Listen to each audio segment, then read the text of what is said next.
analisa Anda, IHSG hari ini kan kembali lagi berada di level 7.100-an dan menguatnya signifikan. Kira-kira apa saja penopangnya? Ya, kalau kita lihat hari ini menguat kembali ya setelah kemarin kita libur yang cukup panjang ya pada pekan kemarin. Kalau kita lihat pada pergerakan hari ini nih justru didorong dari saham-sahamnya Pak Prajogo Pangestu nih. Hari ini kalau kita lihat tadi ada di sektor basic industri ya yang naiknya 2%-an loh. Kalau kita lihat itu ada saham BRPT naiknya 7,29%. Kemudian juga ada TPIA atau Chandra Asri yang naiknya sekitar 8,31%. Jadi memang ada beberapa aksi korporasi yang dilakukan untuk saham-saham dari Pak Prajogo sendiri nih.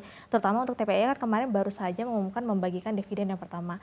Kemudian kalau kita lihat ya di mana untuk kemarin TPIA sendiri atau Chandra Asri juga baru saja mengumumkan untuk mengakuisisi atau berencana akuisisi aset Shell Energy di Singapura. Jadi memang salah satunya ditopang dari beberapa aksi korporasi yang mendorong beberapa saham-saham dari Pak Prajogo Pangestu. Kemudian kalau kita lihat hari ini saham-saham perbankan justru kembali sumringah lagi nih kalau kita lihat ya Safrina, di mana kan kemarin Bank BRI, kemudian Bank Mandiri kan kemarin anjloknya cukup lumayan ya, bahkan BRI itu dalam sebulan saja anjloknya sudah tercatat sekitar 20%.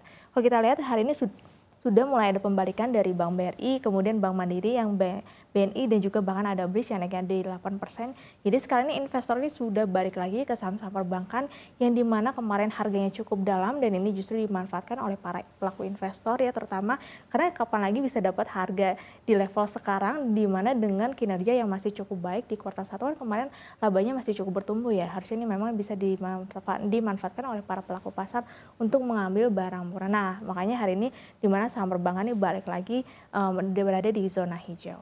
Oke, baik.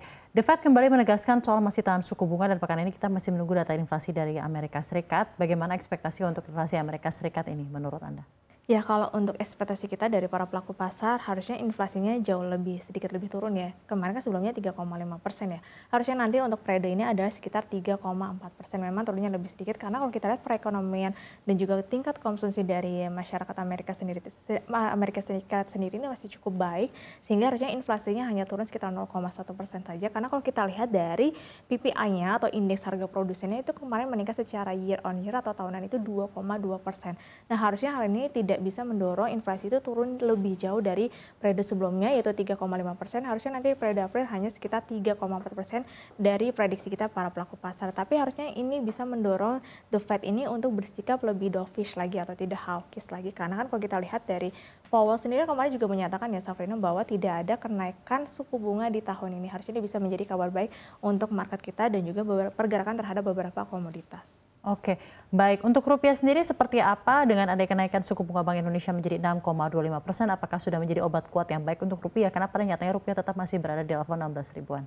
Ya, sebenarnya kan untuk stabilisasi rupiah itu memang tidak segampang hanya nyomat dari cadangan devisa saja ya Safrina. Walaupun istrinya Bank BI sudah melakukan banyak planning yang baik, terutama untuk melakukan stabilisasi rupiah, melakukan intervensi, tapi sayangnya kalau kita lihat pergerakan rupiah kita masih berada di atas level 16.000. Tapi kalau kita lihat kan hari ini cukup menguat ya. Salah satunya memang didorong dari rilisnya neraca dagang Indonesia di periode April yang kalau kita lihat di mana neraca dagang kita itu kembali surplus atau 48 bulan surplus berturut-turut, yaitu tadi kalau kita lihat berada di level 3,56 miliar US dollar. Nah, harusnya ini bisa menjadi kabar baik dalam sepekan ini untuk pergerakan rupiah di mana mencatatkan kinerja yang cukup baik untuk pertumbuhan ekonomi kita dari sisi neraca dagang. Walaupun sebenarnya ekspor sama impor kita itu sebenarnya turun di periode April karena kan itu wajar. Karena kan di bulan April kita itu banyak momen libur ya. Jadi ketika banyak momen libur lebaran, jadi itu sangat cukup wajar ketika ekspor dan impor kita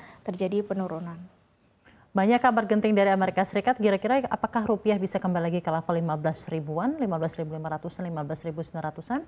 Nah, ini sebenarnya balik lagi kepada sikapnya dari The Fed sendiri nih, Safrina. Karena kalau kita lihat di mana kan kemarin juga Bank Indonesia kan sudah melakukan banyak intervensi ya untuk stabilisasi rupiah. Tapi ternyata memang cukup sulit ya karena para investor asing ini masih butuh sentimen-sentimen positif lainnya, terutama dari sisi global. Karena sisi global atau The Fed ini justru mempengaruhinya lebih banyak dibandingkan dari sisi domestik. Nah, harapannya nanti ketika inflasinya jauh lebih melandai, kemudian juga kalau kita lihat perekonomiannya sudah mulai mulai melandai kembali di US. Dan harapannya di sini The Fed ini bisa menurunkan suku bunga untuk bisa meningkatkan konsumsi dan juga dari perekonomian Amerika Serikat sendiri. Tapi kalau misalkan nanti hasilnya inflasi justru lebih tinggi dari 3,5% dari periode sebelumnya, nah ini justru nanti The Fed bisa bersifat hawkish lagi dan bahkan bisa berefek untuk kembali menahan suku bunga. Nah kalau menahan suku bunga otomatis bisa menjadi sentimen negatif bagi pergerakan rupiah. Oke, baik.